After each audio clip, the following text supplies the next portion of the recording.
Fools fool you, so do you, and lose dudes that want you to lose. So X can use you as a stat, but they have been wrong. You are not defined by just your skin tone. Welcome to 3 Count Commentaries. This is your host, MagMongoSlade. Today we're going to be talking about an archetype that I call the artist. So let's strap in and let's get into this. So psychologists Robert Moore and Douglas Gillette lay out the 4 archetypes of the mature masculine in their book, King, Warrior, Magician, Lover from 1990. Their view is a simple one. Each archetype seeks to define parts of the male psyche.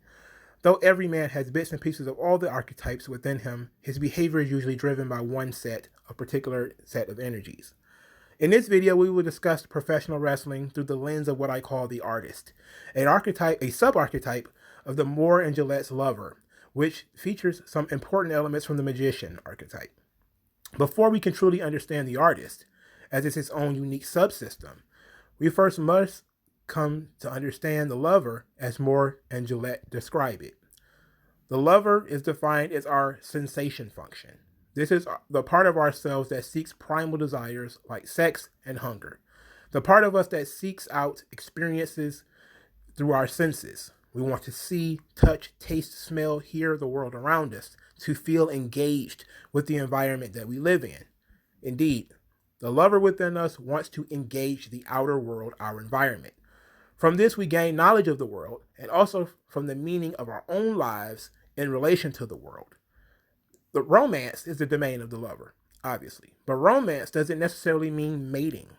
It means to tell a story of a man's relationship with the outer world, his family, his God, his nation, or an ideal. How a man feels about an object is expressed in the romantic story. Throughout history, romance has proven to be a strong motivator and inspiration to many men. Often men use their feelings to create, not just feelings of love and appreciation, but resentment, hatred, sadness, fear, and so many emotions of the spectrum of the human existence. Indeed, the sensitivity and vulnerability of a man is often exposed in what he produces. The producer is known as an artist. Artists are often eccentric, passionate, and innovative. They are the active pole of the lover archetype. When connected to his inner lover, men are often blessed with visions and inspiration to build monuments or create other types of great works. From the Sistine Chapel to the Taj Mahal, the works of artists often last beyond the lifespan of its maker, giving a man a sense of immortality, a permanent legacy of what he felt in his heart at that time. Self-expression is what the artist lives for. He wants to see and be seen, hear and be heard, touch and be touched. In his art, his feelings, thoughts, values, and beliefs are viewed. In his art, the artist shuns barriers. When one struggles with expressing themselves, the last thing they need is a censor. In this respect, art often becomes subversive. Artists test or outright mock social norms. Offensive and vulgar art push the boundaries of the society. It brings forth questions such as, who are we and what do we truly desire? It leaves us questioning the world around us and our society. In this vein, through vulgarity, the artist borrows elements from the magician, a cold, rational investigation into society's norms, beliefs, and values. Through creation of beautiful pieces, the artist reinforces our beliefs, norms, and values. The purpose of the art is to get a reaction, to make people think, to make them laugh, to make them cry. Professional wrestling is an art form, where the lines are often blurred or broken, constantly defining and redefining itself through the various performers. Many performers have taken the industry in different directions, and I wish to highlight a few here. Few wrestlers have pushed the boundaries of decency and gender like Goldust. While Adrian Street and Adrian Adonis both played into the homophobia of the average man, neither went to the lengths of Goldust. Debuting in 1995, the name Goldust was as literal as could be. The man was draped in gold, from his gold and white costume to his feathered gold robe, gold gloves, and gold face paint. Goldust was a living, breathing Oscar award. No, literally. The design of the character is based on the Academy Award, often called the Oscar, the highest honor given to actors in the movie industry. The Hollywood-inspired Goldust loved movies and injected into his character a tendency to quote famous films.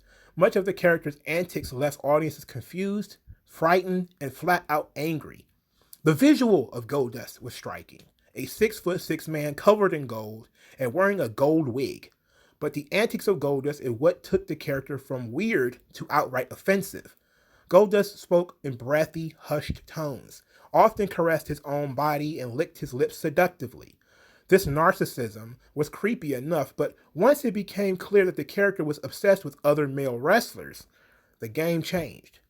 Goldust took on homoerotic undertones, becoming almost a gay stalker, showering Razor Ramon with unwanted attention in the way of love letters, excessive flattery, and gifts. While the character played on the audience's homophobia, Royal Rumble 1996 added a fresh dimension. Several months of homoeroticism leaves the audience expecting more of the same at the big show. Instead, Goldust throws a monkey wrench at the plan by debuting Marlena, his female director. The audience who thought they knew Goldust and his sexual proclivities is left questioning. I thought this dude was gay. Goldust then continues, as had become the usual, to play on the audience's homophobia by molesting Razor Ramon, rubbing his hands all over his body. Side note, Razor Ramon is actually based on a movie character, Tony Montana from Scarface. So think about how meta that is. That a character that is obsessed with movies is fighting a character that was based off a character in a movie. That's insane.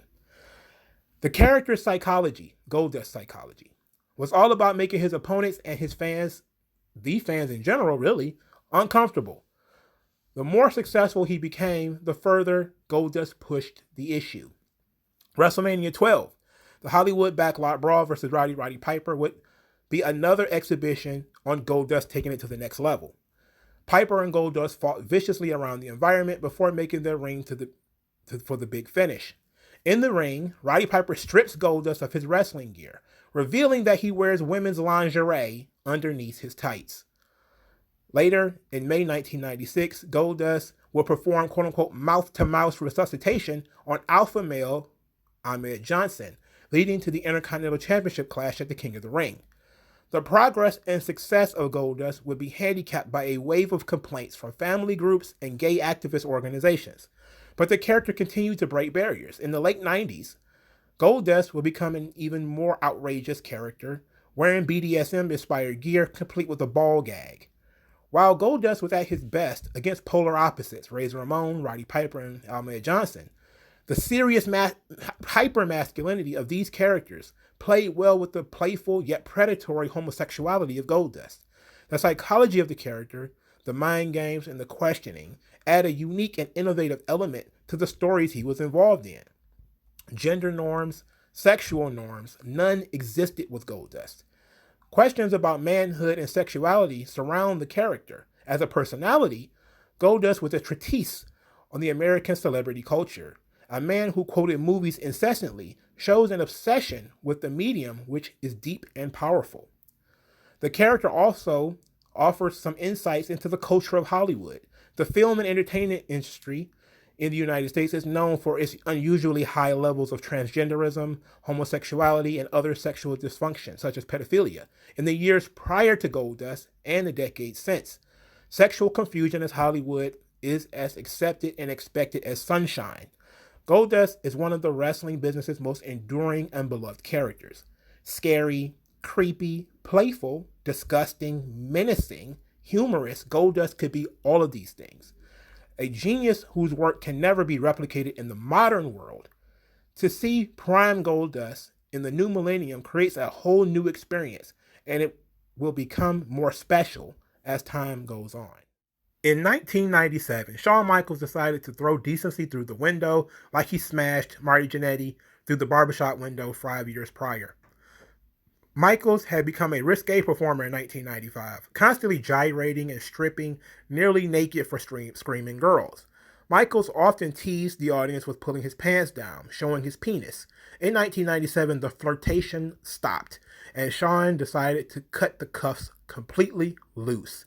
partnering up with his good friend Hunter Hearst Helmsley, Triple H's muscular superhuman bodyguard China, and his spiritual successor ravishing Rick Rude, the Generation X was born. Side note, if you thought it was odd that Rick Rude was a member of DX, it isn't. When you look at the archetypes that I'm discussing in this video, Rick Rude and Shawn Michaels are almost literally the same thing. Michaels took a box cutter to sexual and societal norms. Disrespect was on the menu, and authority was just the appetizer. The first target was Net TV networks, where we saw Michaels and his friends mocking the corporate standards and practices of USA Network, TSN, and other television stations. Next was on-screen authority figures such as wrestling legend, former world champion, and then Commissioner Sergeant Slaughter. Michaels blew raspberries at Sergeant Slaughter, mocked his authority by wearing wiper helmets, a not-so-thinly veiled statement on Slaughter spitting while he spoke, by the way. Later, when Michaels was forced to defend his European Championship against Hunter Hearst Helmsley by Sergeant Slaughter, the two outsmarted the veteran by putting on an exhibition where Shawn laid down and was pinned by Helmsley, thus surrendering the championship without a fight. Leaning into Michaels' Playgirl spread in 1996, Shawn's sexual nature is elevated to the umpteenth degree. Michaels became the king of sleaze, constantly in a state of naked or near nakedness. On one episode of Raw, Michaels and the Generation X played strip poker on TV. Michaels, being the consummate loser, disrobes down to his underwear while smoking a cigar. Furthermore, the pair began the habit of engaging in crotch chopping and telling people to suck it, an obvious allusion to oral sex. Oral sex would become a big staple of the Generation X. In one famous scene, Shawn taunts a fan by simulating oral sex. The character of Shawn Michaels, the cocky pretty boy, was already one primed to titillate women while making men fume. This new incarnation of HBK added a cool, rebellious streak that made him more than a clean-cut ladies' man. He became like Dionysus, the Greek god of wine and ecstasy, unhinged and liberated. HBK's sexual antics went to the next level as he simulated sex with the Canadian flag. To further mock the fine people of Canada, he also stuck the flag up his nose. Shawn's juvenile demeanor and humor captivated audiences. In an age of vulgar music like rap and hard rock, and movies that were pretty much always violent and filled with sex in the 90s, Shawn fit perfectly. He embodied the spirit of hedonistic youth, mocking cultural norms of the United States at that time. While Michaels fit perfectly into the zeitgeist of the United States in the 1990s, one person never really did fit in anywhere. That would be Mankind. Mankind was presented to be as ugly as Shawn was handsome. As Shawn was sexy, Mankind was brutal. The frightening Mankind came onto the WWF in 1996. The visual story of the character told us most of what we needed to know. Physically, Mankind was disfigured. One of his ears was missing, a few of his teeth were gone, his arms were scarred, patches of his hair was missing, his clothes was always tattered and disheveled. A leather mask covered his face, hiding his true identity from us, but also from himself. The Mankind persona was defined by his loneliness and desire for love. When he debuted, his only friend was a rat named George. Creepy as it was, there was something special about Mankind and George. The relationship told us that a brutal madman like Mankind still had a heart and a desire to be loved and embraced. Underneath the scars, the missing teeth, the mask, and the disfigured ear was a human being. Indeed, Mankind was human, a twisted, warped man who would hurt you, offend you, gross you out, and then tell you to have a nice day. A madman who was vicious and willing to maim his opponent, but at the same time sporting a symbol of life on his back. The dichotomy of Mankind was almost a clue to what will become later. Mankind often resided in the boiler rooms of the building, far away from the lights, the cameras, and the audience. Isolation, as we know, will drive a man crazy. This is the story of Mankind, a man isolated, shunned by the world because of his ugliness and vile nature, who came to hate everyone, including himself. Mankind became famous for masochism. When frustrated, he would pull out his own hair. At one point in Mind Games 1996, Mankind found it difficult to move his injured knee, so he stabbed it again and again, his own knee. Mankind hated himself as much as he hated others. His self-hatred was cloaked in the cardinal sin of envy. From a distance, he watched as other wrestlers had fans, had relationships, and was embraced. He sought the connection and appreciation that others had. In the summer of 1996, Mankind began to stalk the gorgeous Sable, the valet of Mark Merrow. Sable had the beauty of a Hollywood starlet, and her relationship with Merrow made the latter target of much envy. From Hunter Hearst Helmsley to Goldust, many wrestlers sought to bring Sable to their side. But for those men, Sable was a trophy, property to be won or lost. Mankind saw her as far more. For a short time, he became obsessed, stalking Sable, calling her mommy. For Mankind rather, Sable wasn't a sex object or property. She was a source of maternal love. He was a lost and wounded boy reaching out for Sable. In the early part of SummerSlam 1996, Mankind emerged from his boiler room to stalk Sable again. Once more, he called her mommy, and she screamed and fled from him. Later in the show, however, Mankind would finally get a new friend, Paul Bearer. Longtime manager of The Undertaker, he changed his allegiance to Mankind. From there, Mankind found a fleeting peace at the side of his Uncle Paul. He had temporarily found some semblance of family. Though Mankind was just a tool in Paul Bearer's crusade against The Undertaker, Mankind still found joy in cradling The Undertaker's urn. The covetousness of Mankind would be on full display in the following months as he sought to claim various items from other wrestlers, from Shawn Michaels' WWF title to, in one promo statement, The Undertaker's last breath.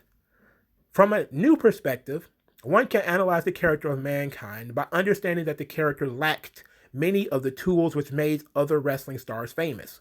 He wasn't particularly tall, his in-ring skills were mediocre, and he was unimpressive physically. What Mankind could do, more than anyone else, was absorb punishment. It was his pain tolerance which led him to push himself further, for him to do more than any other wrestler. Over time, the audience began to see Mankind as more of a man than a monster. One interview segment in 1997 with Jim Ross changed their view. In the segment, Mankind laid his soul bare, rejecting that there was anything wrong with him, blaming society for making him the twisted and ugly man that he is. Most importantly, he blamed Jim Ross for telling the audience that Mankind enjoyed pain. It was the latter point that made Mankind erupt in anger. Mankind began to explain that he feels pain just like everyone else. He is not a monster. He is a man. In saying Mankind enjoyed pain, Jim Ross was denying Mankind's humanity, saying that he was inhuman, or worse, subhuman. JR paid dearly for these comments when he was assaulted by Mankind's mandible claw. Mankind just wanted to be accepted, to be seen and loved like everyone else. This kind of debasement could not be tolerated. Mankind's search for acceptance continued when he attempted to become the tag team partner of Stone Cold Steve Austin. Week after week, Mankind campaigns to be Steve Austin's partner, even going as far as to wear a placard saying, "Pick me, Steve." Mankind, the boiler room dwelling weirdo, was shot down.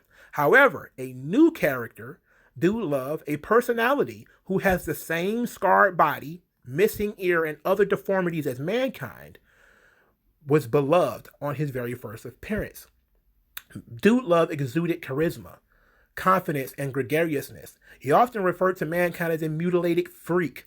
Austin wins the tag team championships with him, and the women love Dude Love. The audience is taught with this decision that the issue isn't what Mankind looks like, but it's his personality and his approach to the world. Over the next several months, we saw Mankind routinely attempt to gain the love and respect and acceptance of others had received. This led him to becoming the corporate Mankind, as he sought to gain favor of the wicked Mr. McMahon. Mr. McMahon, now feuding with his son Shane, adopts Mankind as a new son. This leads to a change in Mankind where he becomes more childlike, playful, charming. The change is typified by the hospital scene where Mankind debuts Mr. Sacco in an attempt to cheer up Mr. McMahon. Mr. McMahon, like so many others, betrayed and mocked Mankind. Mr. McMahon's chosen champion was much more like Shawn Michaels, a handsome, muscular, charismatic man named The Rock. The status quo had to be maintained. That was until January 4th, 1999, when Mankind defeated The Rock to win the WWF title. This scene alone is very important. Stop for a moment and consider that a character like Mankind, who was consistently mistreated when he searched for love, had finally been accepted. Heroes raise Mankind up on their shoulders, applauding him as the crowd goes wild. His life's goal had finally been achieved. Mankind was now out of the boiler rooms, into the spotlight, center stage, just like the men he envied. The status quo of the WWE, a muscular man with chiseled good looks and technical prowess being the champion, had been destroyed. The story of Mankind is a fairy tale of how a man emerged from isolation and darkness, searching for himself and the family he never had.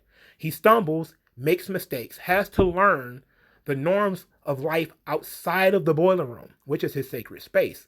It was a hero's journey, a human universal. Mankind can teach us about ourselves and society, how we treat those who are different from us, how sometimes society's scorn can be reflected back on us. But it also tells us that redemption is possible, that respect and love can be achieved. The tale of Mankind should be seen in the same vein as Robert De Niro's classic Taxi Driver, or the current movie of the type Joker, but with a positive and more motivating ending. See, unlike in those other movies, Mankind does not descend into madness like Travis Bickle or Arthur Fleck. He escapes the madness. He overcomes the chaos to find warmth and comfort and friendship. The style of Mankind, where he uses his body as a weapon against his opponents, was innovative. His ability to create moments like the fall from the top of the cell in 1998 is unbelievable. It was all a fresh breath of air into the industry, and his work spoke for itself. This is the power of the lover within man to craft tales of compassion, vulgarity, sexuality, and so much more. Thank you guys for listening. Like this video, share this video, subscribe to the channel. Thank you guys for your time, and I'll talk to you guys later.